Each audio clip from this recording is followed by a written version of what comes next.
You don't want blooper shots. I feel like you don't want a blooper reel. Do you want me to do that? Welcome to Breakside Brewery.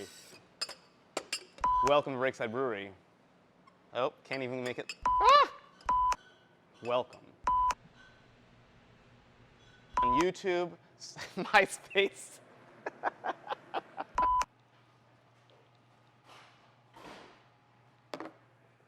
Perfect.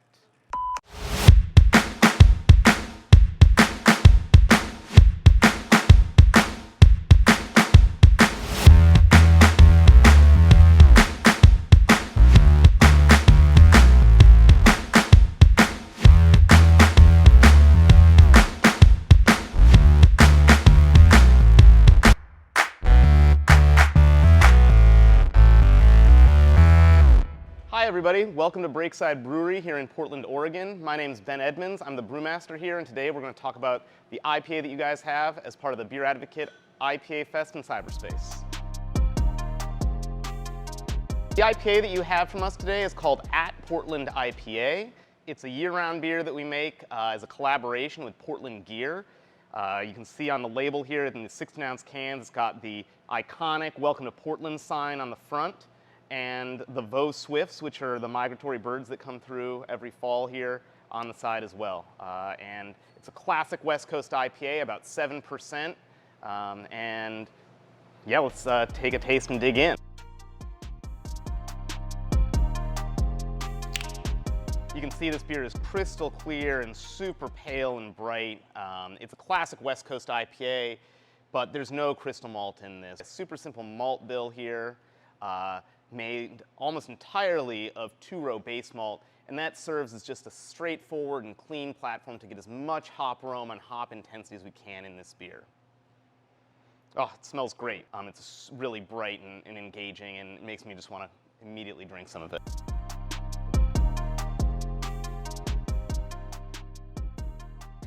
The basic hop composition of this beer really relies on just three hops. That's Citra, Simcoe, and CTZ. And if you look back to, say, double IPAs, West Coast double IPAs of 10 years ago, that was a really common and banging combination. It's one that we actually don't use a ton at Breakside. So when we were designing this beer, I thought it was an awesome opportunity to bring that one to the forefront, use those three hops together.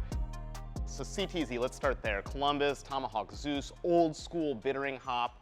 Often gets a reputation for being a little bit ganja forward, almost can be kind of onion garlic forward. Really, if you get good CTZ, you get this awesome citrus note as well. We get our CTZ from Andy Roy at Roy Farms in Moxie, Washington. That gives us this really beautiful base that's a little bit resinous, a little bit ganja-like, a little kind of cannabis character, but also just a ton of overripe fruit, especially kind of like berry and watermelon and some citrus peel as well. Simcoe gives you this 1-2 punch of citrus and pine, but also at a level of intensity that gives you something a little more savory. We use Simcoe from Tributary Farms in Washington. And then last but not least is Citra. Wonderful aroma hop. We get a huge amount of sweet orange, tropical fruit, mango, just these kind of overripe, fruity, soft notes from Citra. And we use a mix of Citra from here in Oregon, from Sodbuster Farms. The lot that we have from them gives us these really awesome top notes that are a little bit almost lemon-like.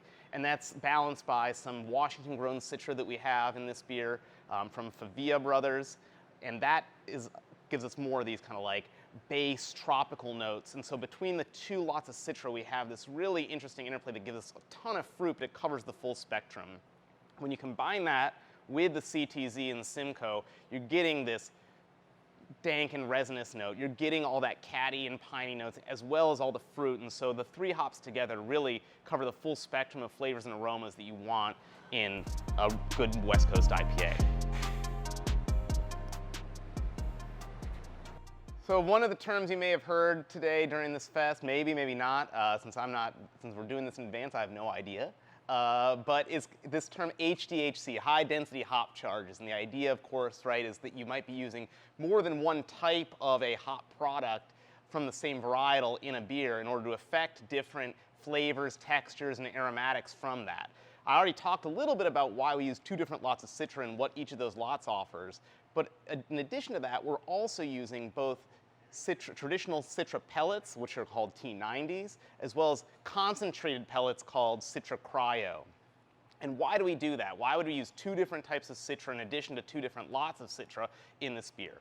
One of the cool things that's happened in American hop growing and hop production the last decade is that the brokers and the processors of those hops have figured out how to deliver to brewers products that better give us aroma and flavor and less vegetal character, less bitterness if we don't want it. So now we're able to really give you the best parts of hop flavor and aroma from these awesome crops, but also keep the bitterness right where we want it by way of not just using calculated BUs, but also mixing in different types of products that provide different mouthfeels.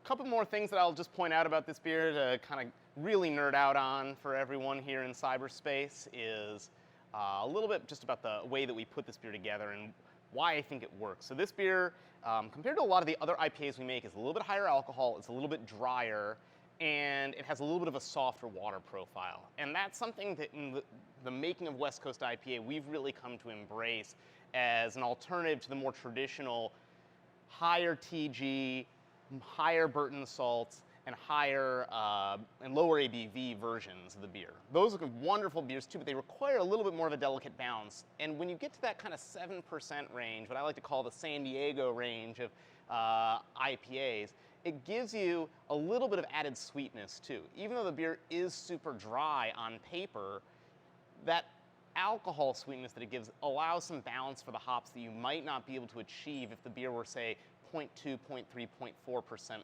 lower ABV. So there's an advantage you gain in terms of overall flavor balance by pushing that alcohol up. Like I said at the beginning, this beer is just base malt. There's nothing in here other than Great Western Premium 2-Row, our absolute favorite base malt. Shout out to Great Western Malting.